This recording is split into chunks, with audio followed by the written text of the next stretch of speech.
Meta fl-aħħar jiem żorna l-uffiċini tal-arms fil-Bla tal-Bajda, innutajna li l-ħaddiema ta' din l-entità ma naqsilhomx ix-xogħol.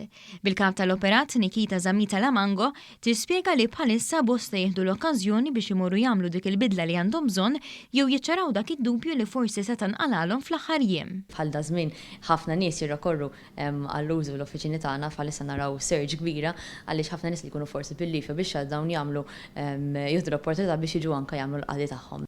Iżda l-komunikazzjoni llum il-ġurnata tmur lil minn żjara fl-uffiċċju. Fil-bidu ta' din il-ġimgħa l-entità li toffri servizzi marbuta mal-kontijiet tal-ilma u l-elettriku f'pajjiżna estendiet il-mezzi tal-komunikazzjoni tagħha fuq Facebook, f'pass li permezz tiegħu se tkun aktar viċin in-nies.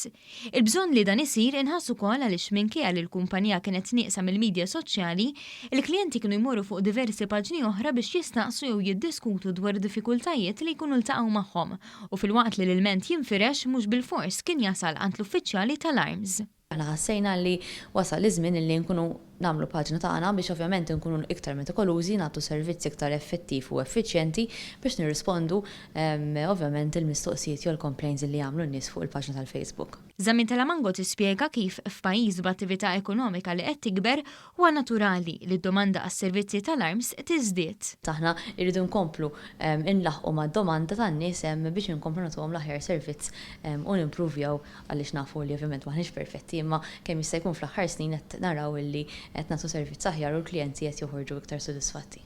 Il-kap tal-operat temmet tgħid li fl-era diġitali is-servizzi online joffru aktar kumdità, anki jekk xorta għad hemm persuni li jippreferu l-kuntatt uman.